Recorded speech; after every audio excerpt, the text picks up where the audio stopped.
زمانه د خلکو نمونه هیر شي، د خلکو شکلونه رانه هیر شي او یو ځای ته چې لاړ شم د هغې لارې نوم رانه بیا هیر وي. د ډېر خلکو په ذهن کې دا سوال وي او د هغوی دا خیال وي چې زما خو یا یاداشت کمزوری دی او یا د نورو خلکو په مقابله کې زما د مزغو طاقت کم دی. زما نوم ډاکټر شهریار دی، زه کارډیالوجسټ یم او نن تاسو سره دې باره کې خبره کول غواړم. یاد ساتئ چې د دې مسئلې وجه په غټو کې یعنی په مشرانو کې د 70 کالو نه پس خلکو کې او په ځوانانو کې چې د چا عمر کم وي په هغوی کې د دې وجې بدلې دي.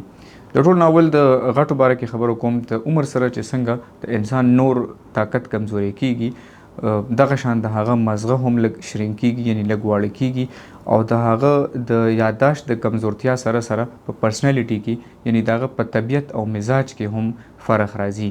لکه داسې چې هغه به یو داسې انسان و چې مخکې به هغه ډېر په سلیقه او ډېر په طریقه ژوند تېر کړی او په آخري عمر کې به هغه بدې ردې ستغې سپورې ګورېږي به کنځلې به کوي.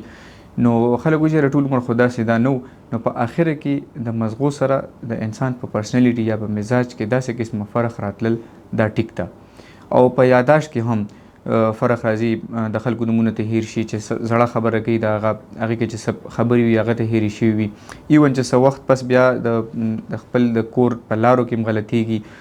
که چېرته یو کار لځي د هغه کار د ځای په ځای غلط ځای ته لاړ شي. لکه که مثلا فرض که ډوډۍ خوراک له کچن ته ځي نو واشروم ته لاړ شي یا که حجرې ته وځي نو جومات ته روان شي وي نو دا خبرې د عمر سره تړلې وي. دا دې هم تاسو ته پته وي چې هر انسان د یو کس عمر به 100 کاله وي خو دا هر څه به ټیک وي او د بل کس عمر به 15 کاله خو دا دغه به خراب شوي. نو دویم چې څنګه په ځوانانو کې دا مسله ده نو اکثر د دې سوچ او د دې چې کوم خدشه ده یا د پریشانی په ځوانانو کې ډېره وي. د دې تعلق د هغوی د مزغو د یاداشت یا د ذهانت یا د مزغو د کمزورتیا سره هرگز نه دی. الله تعالی انسانان داسې پیدا کړي چې انټیلیجنس به کېدای شي د یو انسان د بل نه بدل وي. لکه کېدای شي یو شیز به یو کس په 10 منټه کې زده کولی شي او بل به په 12 منټه کې زده کړي. خو د کوم د یاداشت دا د 99 یا 99% خلکو یو شان دی. دا اسی زمونږ یو سایکولوژیکل سوچ وي چې یارګینې زه کمزوری یم په دې شیزونو کې. اوس وجه څه ده؟ د ټول نه غټه وجه نن سبا دا ده چې یو خو سټرس په خلکو باندې زیات وي. د هغه خلکو فوکس نه وي هغه خبرې ته.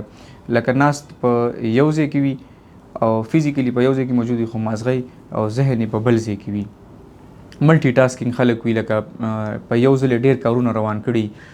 زه تاسو ته د دې داسې مثال درکولی شم چې په سترګو باندې موبایل ته ګوري، په غوږ باندې مستا خبره اوري او کېدای شي چې چای کپ یا خوراک هم پکې کوي یا به ګاډی چلی ته به ورته لګیا یا که تو ته بل څه خبره کوي هغه به څه شیز کې مصروف وي تاله به پوره اټینشن او فوکس نه درکوي.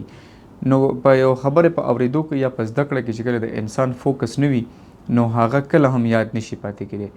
په یاداشت کې چې ستا یو شیز تا ته د ډېر وخت لپاره یاد پاتې شي په دې کې د ټول نه اولنی شیز فوکس دی چې ته څونه په توجه سره هغه خبره اوري. نو د خلکو فوکس نه وي و دې کې غټ ډسټرکشن موبایل دی یا نور شاته بیک ګراوند کې داسې مسلې رواني مختلف شیزونو کې ځان انوالو کړي چې هغه موجود دلته ناست دلته وي خو ذهن په هغه ځای کې مصروف وي. نو په دې دوران کې هغه څه خبره کوي یا یو ځای ته لاړ شي په دغو مصروفیت کې نو بیا کله هم هغه ته هغه ځای لار نومونه د هغه خلکو سره چې چا سره میلاو شوي هغه خبرې هغه شان یاد نشي پاتې کېدی.